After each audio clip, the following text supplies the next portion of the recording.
আজকে তোমাদের সাথে শেয়ার করব একটা খুবই হেলদি পায়েসের রেসিপি। সেটা হচ্ছে সাবুদানার পায়েস। হ্যাঁ, সাবুদানার পায়েস সাধারণত উপোস তাপসের দিনই এটা সবার ঘরে, সবার বলবো না, বেশিরভাগ মানুষেরই ঘরে কিন্তু এই সাবুদানার পায়েসটা হয়ে থাকে। যেমন টেস্টি তেমনই হেলদি। তো চলো আজকের রেসিপিটা তোমাদের সাথে শেয়ার করছি।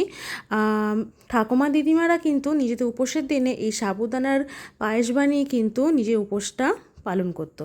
তো আমার সাবু লাগবে 200 গ্রাম মতো।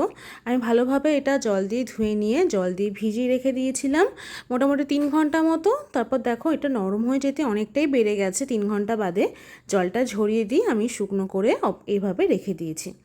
এরপর যেটা করতে হবে, একটা কড়াই নিতে হবে, তার মধ্যে দিতে হবে 1 চামচ মতো ঘি, এবং ঘিটা মোটামুটি গরম হয়ে গেলে একটু গন্ধ ছাড়তে শুরু করলে এর মধ্যে আমি দিয়ে দেবো কাজু কিশমিশ। কাজু কিশমিশটা কিন্তু ঘিয়ের মধ্যে ভালোভাবে ভেজে নিয়ে তারপর আমি এর মধ্যে অ্যাড করে দেবো সাবুদানাগুলো। আমি কিন্তু বড় সাবুদানা ইউজ করেছি।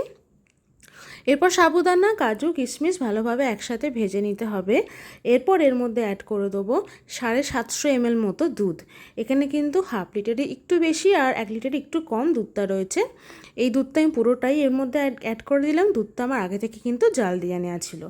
এবার দুধ দিয়ে ভালোভাবে কিন্তু নাড়িয়ে যেতে হবে, কেননা সাবুদানা তো ডালা বেঁধে যেতে পারে। ভালোভাবে নাড়িয়ে এর মধ্যে আমি অ্যাড করে দিলাম গুঁড়ো দুধ, মোটামুটি 4 টেবিল স্পুন মতন দিয়ে কিন্তু ভালোভাবে নেড়ে যেতে হবে যাতে ডালা বেঁধে না যায়। একটু আমার ডালা বেঁধে গেছিলো, যাই হোক সেটা মুখে অত লাগছিল না। আস্তে আস্তে কিন্তু নাড়তে নাড়তে অনেকটাই কিন্তু দেখো ঘন হয়ে গেছে।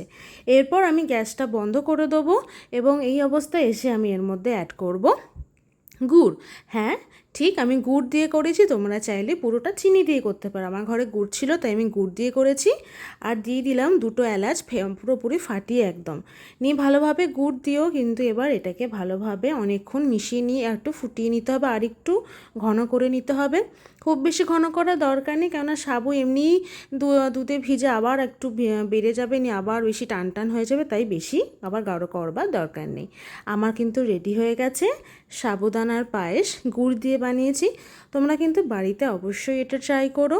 উপোসের দিনে বানিও। এটা এক বাটি খেলে কিন্তু পেটটা অনেকটা তোমার ভরে রাখবে আর ক্ষতিও করবে না।